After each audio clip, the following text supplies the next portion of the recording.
Maroon কালারের উপরে হলুদ কালারের অ্যাপ্লিক দিয়ে খুব সুন্দর একটা জামার ডিজাইন আজকে আমি আপনাদের সাথে শেয়ার করতে যাচ্ছি। এখানে আমি ড্রয়িং করে দেখাবো। ড্রয়িং করার জন্য এখানে আমি নর্মাল জেল পেনটাই ব্যবহার করছি। প্রথমে আমি ফুলের কলিগুলো সুন্দর করে দিয়ে নিচ্ছি, দেখতেই পাচ্ছেন।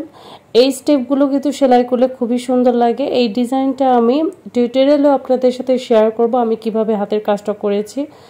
আর এখানে আমি ফুলের সাথে অনেকগুলো পাতার ডিজাইন, একটু লতা পাতার ডিজাইন করে নেব। প্রথমে আমি এখানে অনেকগুলো ফুল দিয়ে নেব। প্রথমে ফুলের ডিজাইনগুলো করে নিলে ডিজাইনগুলো কিন্তু খুবই সুন্দরভাবে করা যায়। আর এই ডিজাইনটা কিন্তু পুরোটা ড্রেসের অ্যাপ্লিকেই হবে। আমি নিচেও এই ডিজাইনটা করেছি বর্ডার লাইন হিসেবে, কিন্তু নিজের ডিজাইনটা আমি ভিডিও করিনি, এইটুক ডিজাইনে ভিডিও করেছি। এতেই আপনারা অনেকটা আইডিয়া নিতে পারবেন যে আমি কিভাবে ডিজাইনগুলো করেছি। এই ডিজাইনটা আমি দুই কালার শেড সুতা দিয়ে করব। একটা হচ্ছে পিঙ্ক কালার, পিঙ্কের সাথে হালকা পিঙ্ক কালার দিয়ে দুইটা শেড দিয়ে এই ডিজাইনটা করে নিব। এখানে আমি পুরোটা কাজ অলরেডি হয়ে গিয়েছে, আপনারা দেখতেই পাচ্ছেন পুরোটা ফুলের কাজ। এখন এভাবে লতা পাতা দিয়ে ডিজাইনটা করে নেব। এখন এখানে আরেকটা ফুল দিয়ে নেব। এভাবে বেশি ফুল থাকবে, ছিটা ছিটা ফুল থাকবে আর অনেক লতা পাতা ঘের করা ডিজাইনটা থাকবে। দেখলেই খুব সুন্দরভাবে বুঝতে পারবেন যে আমি ডিজাইনটা কিভাবে করেছি। আর এই ডিজাইন প্রসঙ্গে কোনো প্রশ্ন থাকলে অবশ্যই আমাকে নক দিবেন। আমি এখানে যে কলমটা ব্যবহার করছি এটা কিন্তু জেল পেন। এই কলমের দাগ কিন্তু ধোয়ার পরে একটু থেকে যাবে, এই জন্য আপনারা কাজ করার ক্ষেত্রে অবশ্যই একটু কেয়ারফুল থাকবেন যাতে ডিজাইনের কাজগুলো একদম বরাবর সেলাই করবেন, তাহলে দেখবেন ডিজাইনগুলো ফাঁকা থাকবে না, কালো রঙগুলো দেখা যাবে না।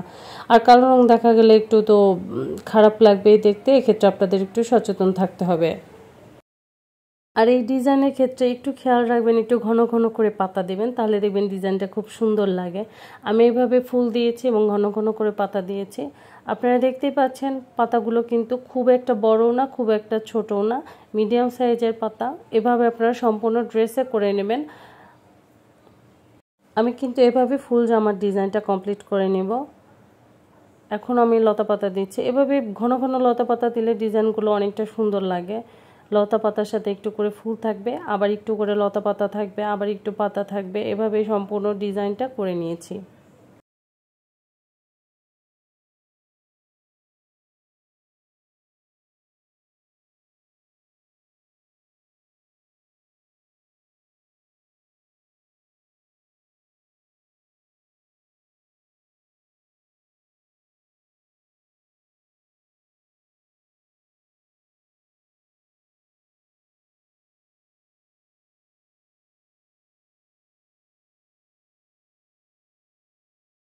এভাবে আমি সম্পূর্ণ ডিজাইনটা করে নিলাম। দেখতে পাচ্ছেন ডিজাইনটা কিন্তু খুবই সহজ। এরকম করে আপনারা বাসায় কিন্তু বাচ্চাদের জামায়, বড়দের জামায়, কুর্তি কামিজের জামায়, গলায় এবং চাইলে আপনারা এটা কিন্তু পর্দা, বেডশিটের মাঝখানেও করতে পারেন। যারা সেলাইয়ের কাজ অনেক পছন্দ করেন তারা এভাবে পুরো বেডশিটও করতে পারেন।